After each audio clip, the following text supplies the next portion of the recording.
Hi everybody, I'm back with another YouTube video. Today I'm gonna be reading Creepypasta stories. If you wanna go to the page, I'll put the link in the description, so be sure to look in the description, read the description, or you won't know where to go to find the game. I'm also gonna put the the links to each page in the description too, in order of appearance. And okay, let's begin. So we're gonna start with one called Ichor, I-C-H-O-R, Ichor.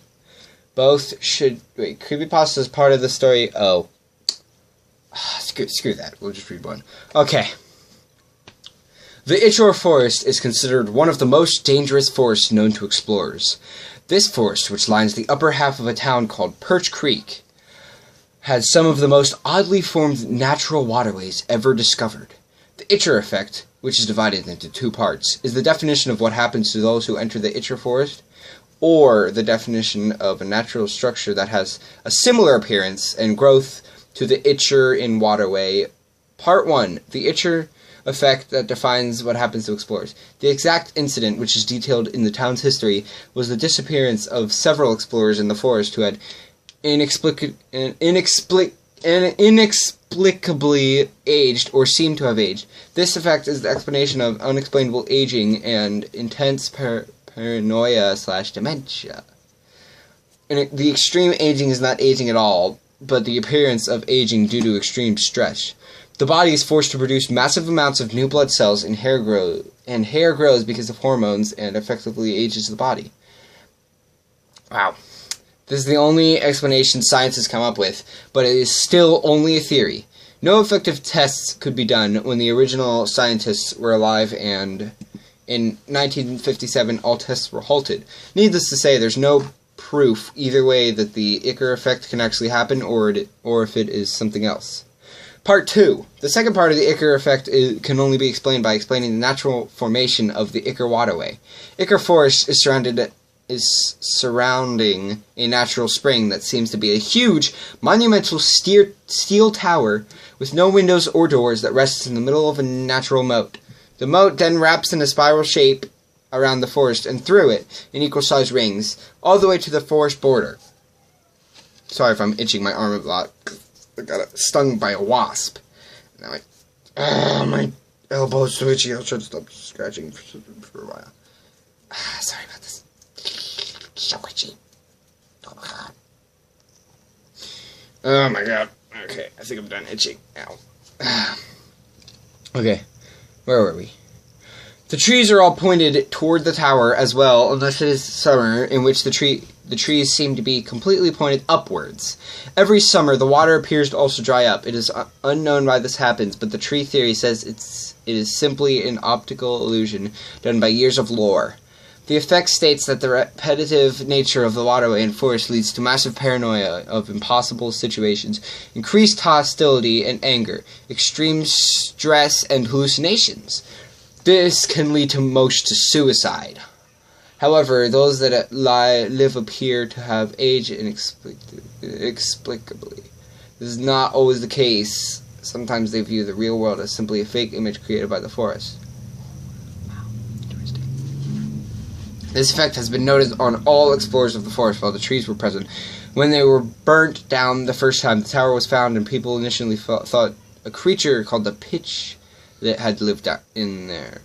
Upon examination and seeing no doors or windows, they assumed it was meaningless. It was a meaningless structure of some solid block created by Native Americans for worship and left it alone. However, a diary was left to the building on the next burning down of the forest.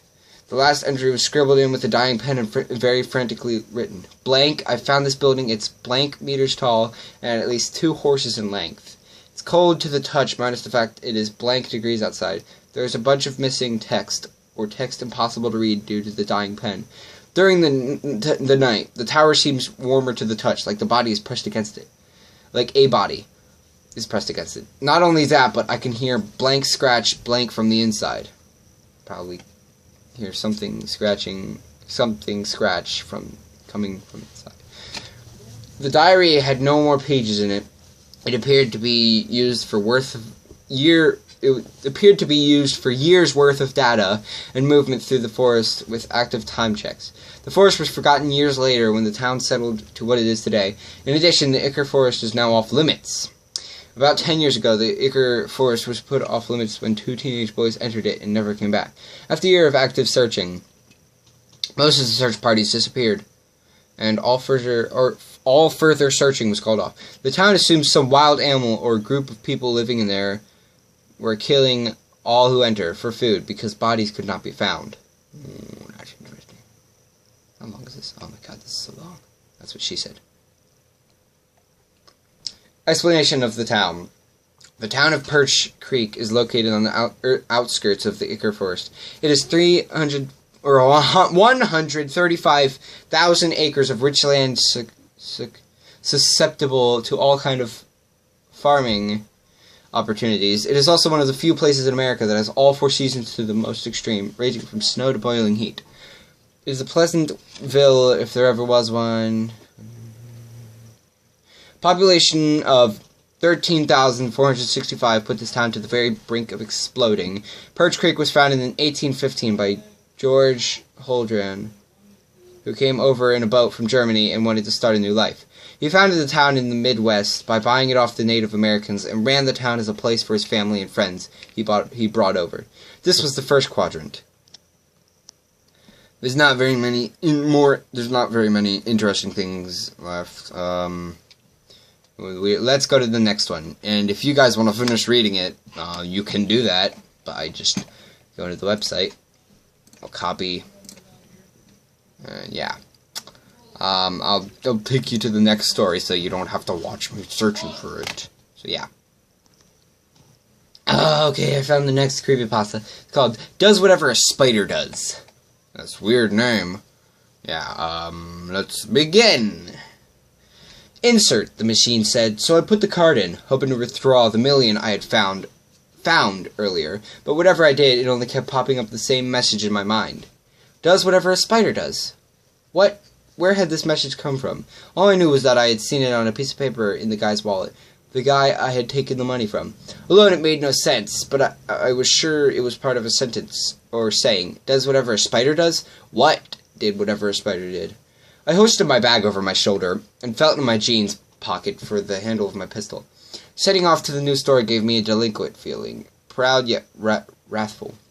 I had been the jerk at primary, then the school bully at secondary, then finally this. Now I was alone, yet with all the friends I could have.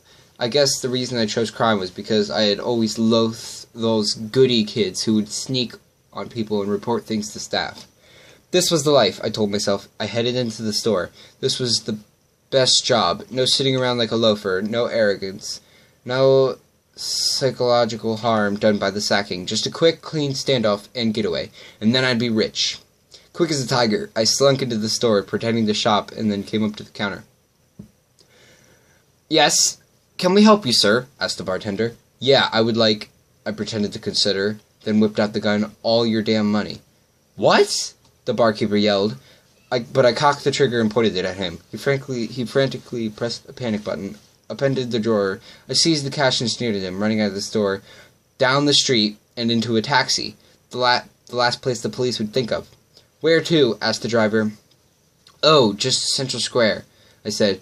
I eyed his money bag, wondering if I should snatch it too. Just then, there came another line in my head. Catches thieves just like flies. What? I decided not to hold the driver at gunpoint and just get out of the damn taxi.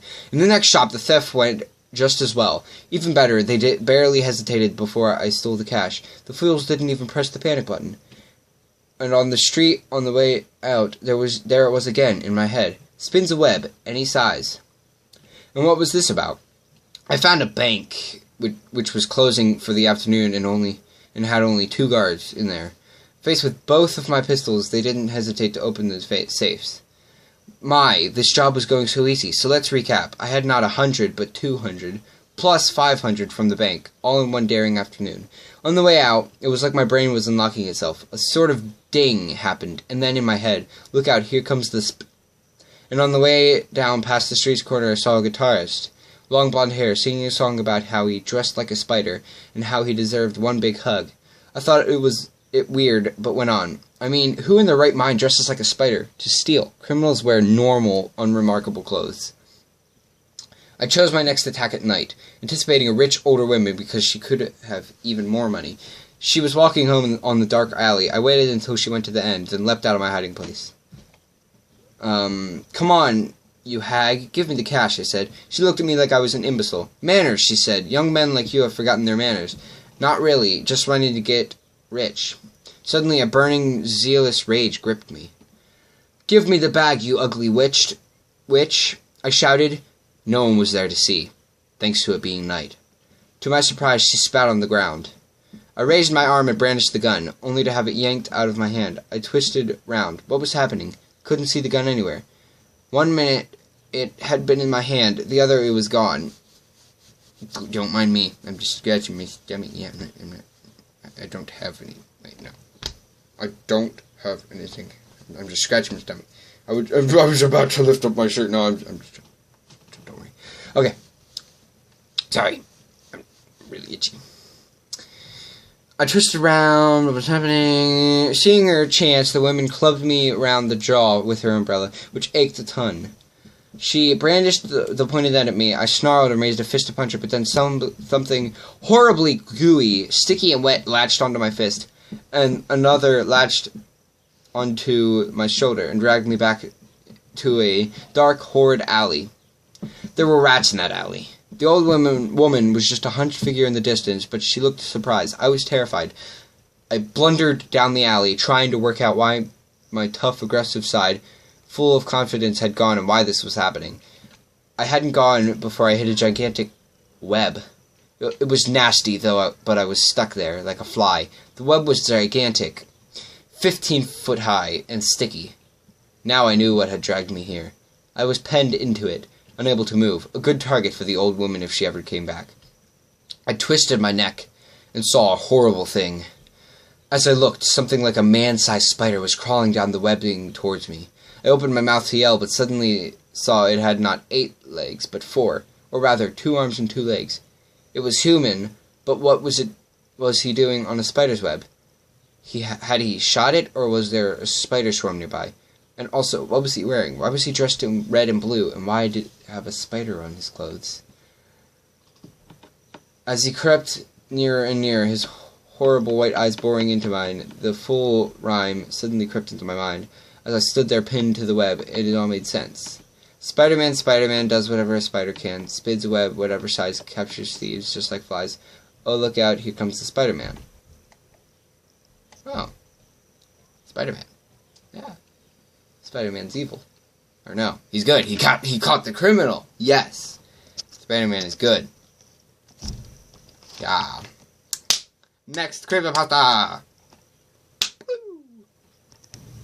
Okay, I'm back with another Creepypasta story that I found that was cool. Yeah, okay, let's begin, because I know you guys want to get to the Creepypasta stories. Why else would you be watching this video? Because you don't want to hear me talking. Well, never mind, I have to tell the story. So let's just go. This one is called The Seventh Barn. A wealthy farmer who owned a lot of land built a new barn on his property every time his wife had a baby.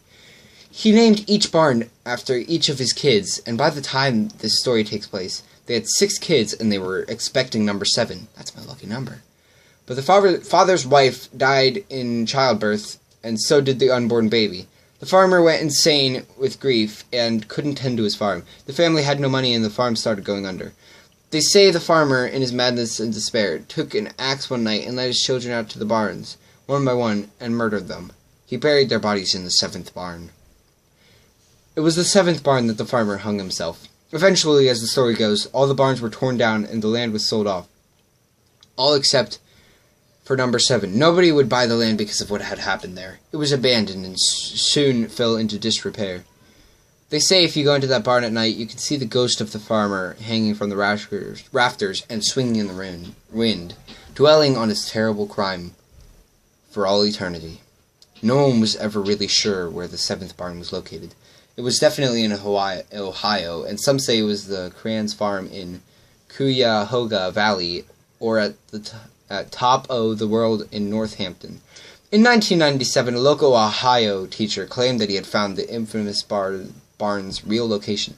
He said that none of the barns had ever been torn down. They had simply been incorporated into neighboring farms. According to the teacher, he pinpointed the location because barns on neighboring properties had nameplates on their doors with the name of children engraved in them.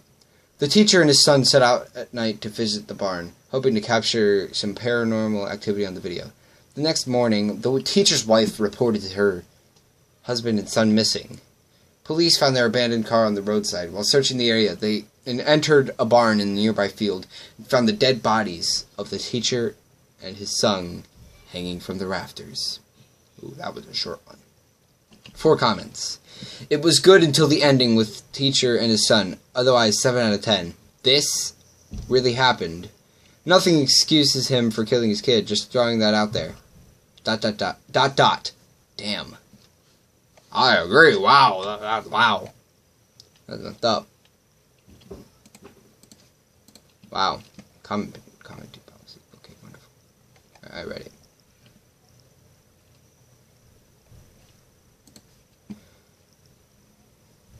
Okay. Yeah, no, that was a short story, but that's pretty interesting. People are good at making these stories. The 7th barn. Okay. Next story. Yeah. Next story.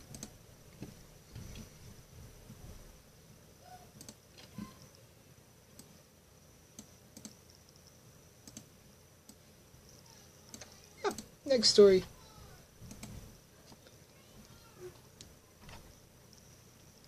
Okay, I just found a really short creepypasta.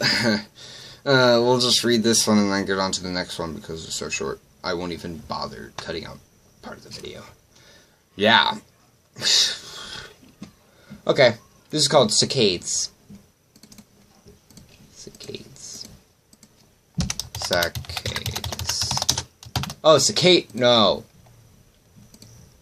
Okay. Did you know that when you move your eyes from one point to another, it's called a saccade? Chances are you did.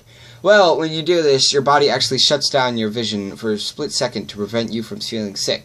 Try it now. Oh, weird. Bet you didn't know that. Well, that's when they get closer. They're only there during the saccade. They want to steal your soul. It's just a matter of time until they get there. But hey, don't panic and look around. They'll get here quicker. Besides, saccades are pretty short, and the soul stealers start off pretty far away. It'll take around 80 years for them to get here, but when they do get here, God help your soul. Oh, wow, that's interesting. Wow. 4 comments. I'm not going to read the comments. Okay. Huh. Okay, there we go. Next one. Now you're gonna bother cutting it out. The next thing. Vince? No. I want to find short ones. Relatively short. Oh, this one? No.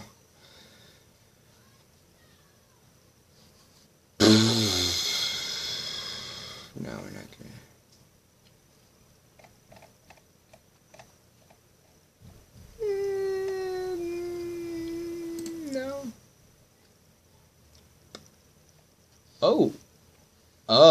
Oh, Edgar Allan Poe. Okay, an acrostic.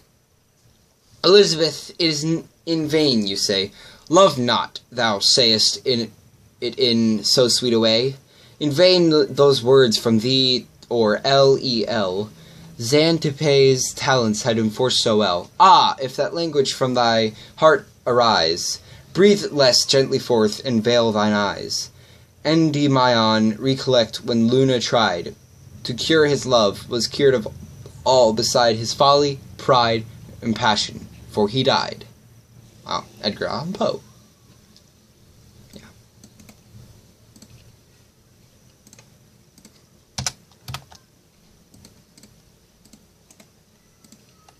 That was short. Really short. Okay, next one. Next creepypasta. Okay, the final creepypasta story is one that all of you guys who like creepypasta should know. It's Jeff the Killer. But this is on a different page. I'll put the link in the description, of course, because we're already at 20 minutes about. Yeah. So yeah, let's start this. Jeff the Killer. Excerpt from a local newspaper. Ominous unknown killer is still at large. After weeks of unexplained murders, the ominous unknown killer is still on the rise. After little evidence has been found, a young boy states that he survived one of the killer's attacks and bravely tells his story. I had a bad dream and I woke up in the middle of the night, says the boy. I saw that for some reason the window was open, even though I remember it being closed before I went to bed. I got up and shut it once more. Afterwards, I simply crawled under my covers and tried to get back to sleep. That's when I had a strange feeling, like someone was watching me. I stood up and nearly jumped out of my bed. There, in the little ray of light, illuminating from between my curtains, were a pair of 2 eyes. These weren't regular eyes. They were dark, ominous eyes. They were bordered in black and, just plain out, terrified me. That's when I saw his mouth. A long, horrendous smile that made every hair on my body stand up. The figure stood there watching me. Finally, after what seemed like forever, he said it. A simple phrase, but said in a way only a man could speak. Only a madman could speak. He said, "Go to sleep." I let out a scream. That's what sent him at me. He pulled up a knife, aiming at my heart. He jumped on top of my bed. I fought him back. I kicked, I punched, I rolled around, trying to knock him off me. That's when my dad busted at him. The man threw the knife, and it went into my dad's shoulder. The man probably would have finished him off if one of the neighbors hadn't alerted the police. They drove into the parking lot and ran towards the door. The man turned and ran down the hallway. I heard a smash like glass breaking. As I came out of my room, I saw the window that was pointing towards the back of my house was broken. I looked out it to see him vanish into the distance. I can tell you one thing, I will never forget that face. Those cold, evil eyes and that psychotic smile. They will never leave my head. Police are still on the look for this man. If you see anyone that fits the description in this story, please contact your local police department. That means you guys also. You. Right, yeah, okay. Jeff and his family had just moved into a new neighborhood. His dad had gotten a promotion at work, and they thought it would be best to live in one of those fancy neighborhoods. Jeff and his brother Lou couldn't complain, though. A new, better house. What was not to love? As they were getting unpacked, one of their neighbors came by. "Hello," she said. "I'm Barbara. I live across the street from you. Well, I just wanted to introduce myself and to introduce my son." She turns around and calls her son over. "Billy, these are our new neighborhoods." "Billy," Jacksepticeye. Billy said hi and ran back to play in his yard. "Well," said Jeff's mom, "I'm Margaret, and this is my husband Peter, and my 2 sons, Jeff and Lou."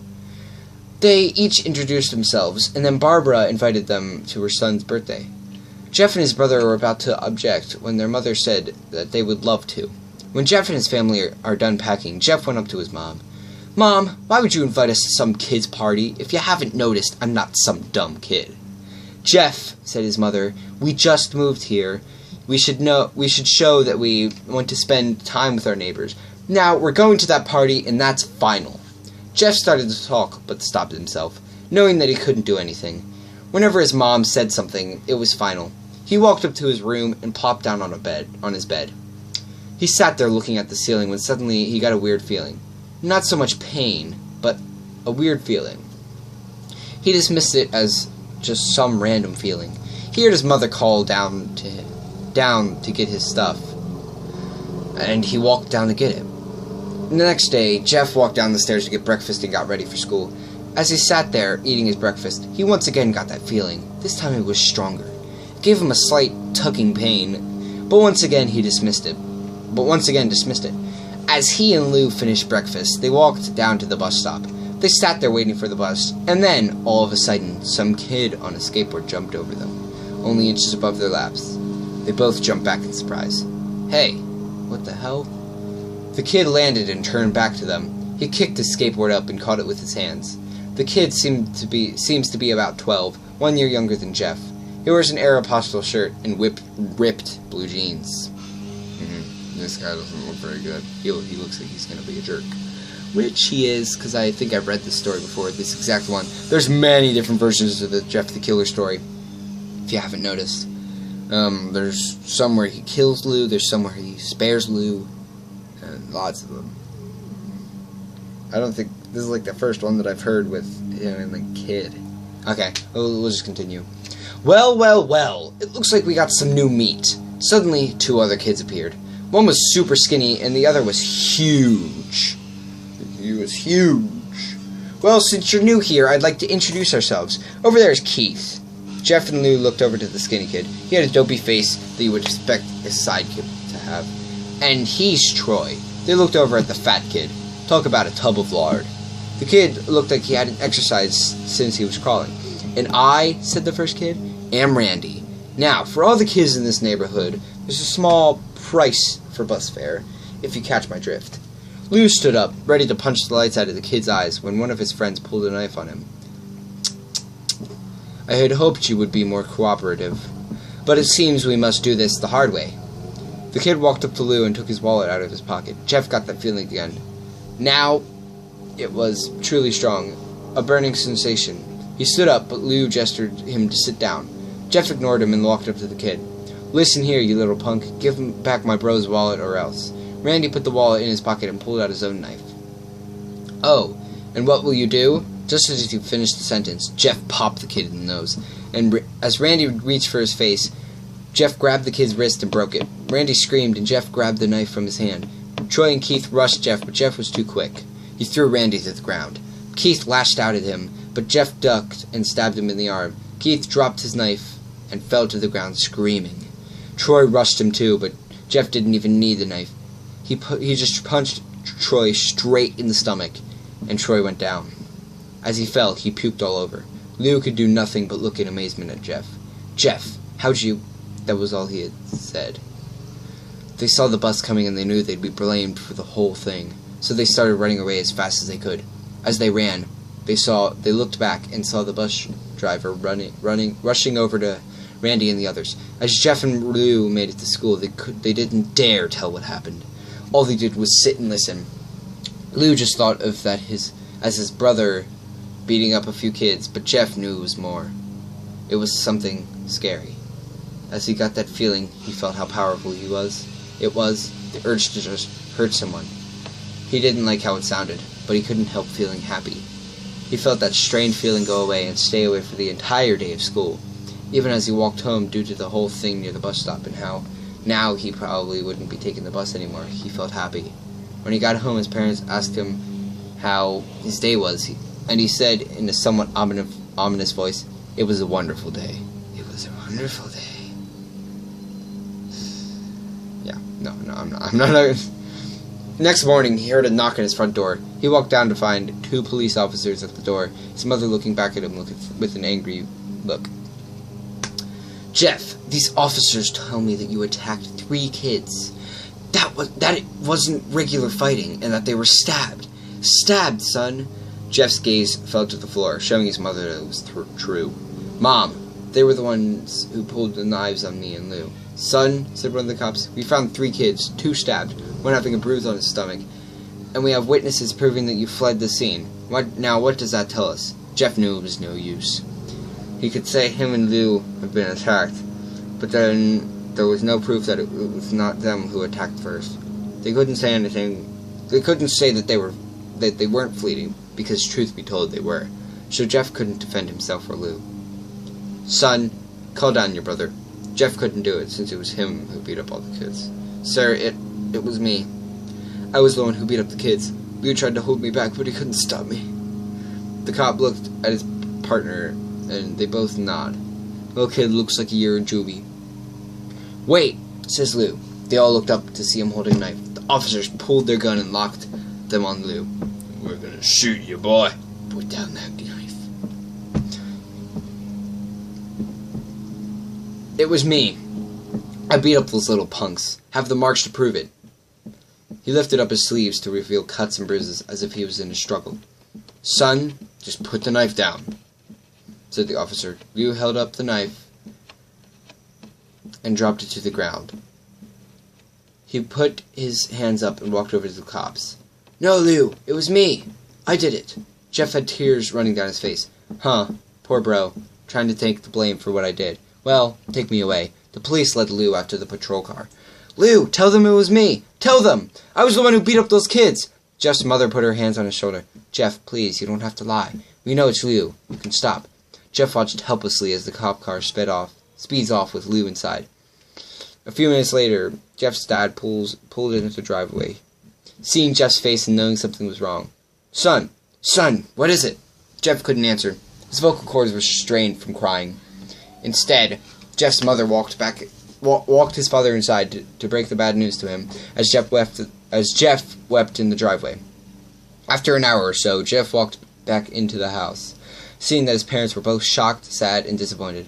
He couldn't look at them. He couldn't see how they thought of Liu and it was his fault. He just went to sleep, trying to get the whole thing off his mind. 2 days went by, with no word from Liu at JDC. No friends to hang out with, nothing but sadness and guilt. That is Saturday when Jeff is woke up by his mother with this happy, sunshiny face. Alright, I'm gonna have to end it here because I'm already 31 minutes in. This is a half hour of me reading creepypasta stories. You're probably really bored. So yeah, I'll continue it another time. Yeah. See ya! High five! Wait. Goodbye.